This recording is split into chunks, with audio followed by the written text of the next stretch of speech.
Hello, friends, and welcome to another episode of the This Is Gonna Hurt podcast with Jay Gordon Duncan. And if you're wondering why the J, the answer is I'm not a bagpipe player. And if that joke doesn't make any sense, I encourage you to check out episode 0, where I explain that joke, as well as the purpose of the This Is Gonna Hurt podcast, where we talk about faith, family, fitness, finances, and sometimes fun. Well, hello, friends. Welcome so much. Glad you are back. Last week, we talked about the Capitalized CEO program. Thank you for everyone who has inquired about it. We have our very first folks signing up. They'll be meeting with higher level CEOs all year long. So if you want to learn more about that, feel free to go back and check out that episode. And again, likes, comments, shares. I appreciate everything as always, as we are trucking along to we're heading towards 400 episodes now. So thank you so much, everybody. But today I want to talk about surprise running. Now, hang in there with me. I think what I have purposely done over the past few years is, honestly, I don't talk about running as much as I'd like to. I know that I do talk about running a great deal here on the podcast and other places, but I don't talk about as much as I'd like to because I know not everybody's a runner, and I assume that it can be very boring. But I've decided recently that's just not true to myself, that there are a host and a multitude of lessons that I learned every single day, if just by running, by training. And whether or not you're running, I feel like there's lessons that can be applied to all of you. So again, whether you walk, run, do yoga, kayak, I do not care. All I hope for you is that you are moving. And if you're moving, then I hope you're moving consistently to help yourself be healthy physically, mentally, and spiritually. But lately, I've noticed 3 very important lessons that have come to me by my running. Now, and also a couple of things. Just a couple of days ago was my 3-year anniversary of running Boston, and I enjoyed that. And I think that's probably why this has been on my mind more. I enjoyed reliving that, looking at the pictures and reliving the memories and having some conversations with folks. And then I'm also, I don't know what it is, just 5 weeks away from the Richmond Marathon. So running is very much where I'm at right now. I'm on a very consistent schedule. There's still things I want to accomplish as I get there. But it's been on my mind lately. So what I'd like to do is share 3 lessons that I have learned from running recently. And I think these lessons can apply to personal life, business life, whatever the case may be. And if you are a consistent person moving your body, I think you can learn these 3 lessons as well.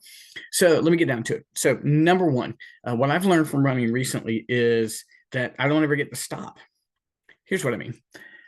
Let's just say I decided to take a year off from running. Thankfully, I'm healthy and I don't have to do that. I've had injuries, but really the injuries I've had have never set me back more than 6 weeks. And in 15 years of running, I've probably only had about 4 significant injuries, and that's a torn calf muscle. I've had stress fractures and those kind of things.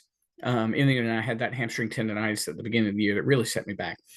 But if I want to maintain my physical health, and I want to continue to learn the lessons that running has to teach me, I just don't get to quit. I don't want to quit. People ask me all the time, what are you going to do when your knees go bad? And I'm like, well, I don't know. I mean, I've been doing it for 15 years. My knees aren't bad. And if they do, then one day I'll make the transition into cycling or swimming or whatever other endurance sport that I want to take on. But right now, I'm very, very thankful that I'm running healthy. But if I want to maintain my health, if I want to maintain my physical appearance and my physical health and my mental health, I don't get to quit. I just don't get to stop running. I might have seasons where my mileage is down a little bit, but I just don't get to stop.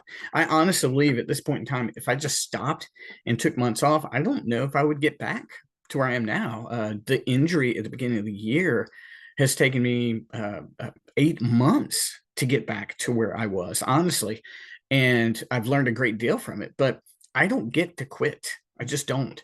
Not if I want to maintain physically and mentally and spiritually and the preparation for work and life that running does for me. Now, let's say that you are in a consistent physical exercise or physical sport of some sort, swimming, walking, whatever. I'm telling you, if you quit, if you take an elongated period of time, you may never get back to where you are. You might be super tough. And like I said, I worked really hard to get back to where I am. And I've been at it for 8 months and I still am completely where I'm at. I can't imagine if I just stopped running. or stop moving. I mean, even when I had that hamstring problem, I was still moving. I was still on the bike. I was still doing, band exercises. I took up other forms. Like I never stopped moving. And if I want to maintain what I've got and even grow and get better, I don't get to stop. And so I think there's some lessons there for all of us. Maybe some of you have stopped, and I don't want to discourage you from getting back to, because I do want you to get back to, I do want you to get back to who you were and what you were. And I encourage you to get started. But if you're in the midst of consistency with your physical exercise, don't stop. It's so hard to get back. But if you are, guys, get back out there daily, start 15 minutes a day and just build from there. I don't want to discourage you. It's worth the journey back. I've learned so much in this rehab year. I really have. It's been almost a year since I've run a marathon. I have not done that since my seizures. I mean, I ran 2 marathons and an ultra and a 15 last year, and a couple halves. And so, like this year, I haven't run a marathon at all. And so this time back has taught me a lot. So it's possible for you, but I know that I just don't get to quit. Number 2, and this is something I talked about on a TikTok and a reel the other day, is movement makes the difference. Let me tell you a story. So we were at the JMU ball game. We were watching Emma, and we knew that temperature was going to drop. And so we went in with layers and we carried layers. And by the end of the game, we were in the 40s sitting on those metal bleachers. I had a long sleeve undershirt. I had a hoodie, a vest, a beanie, and gloves. And I was still cold. I'm just very cold natured, but I'm just sitting there on those cold benches. And yes, I'm standing up and cheering or whatever, but I'm not moving. I'm just sitting. It was so cold. And it was in the 40s. Well, the next morning, I get up to go running. It's 37 degrees, so 5 to 10 degrees cooler, right? But I'm in a short sleeve shirt and shorts. Now, I did have a beanie and gloves on, but I didn't have jeans on. I had shorts. I didn't have 3 layers on. I had a shirt, and I was not cold. Why? Because I was moving. Movement makes the difference. And when we feel like, oh no, nothing's happening, we have to figure out the right action to move to make a difference. Like we have to figure out, where is it I need to put my energy and move. I know there's a lot of times we're waiting, but we can move while we're waiting. We can be productive while we're waiting. Maybe sometimes we need to gain more momentum in our life or our business, and we're gonna have to move. We got to figure out where to go.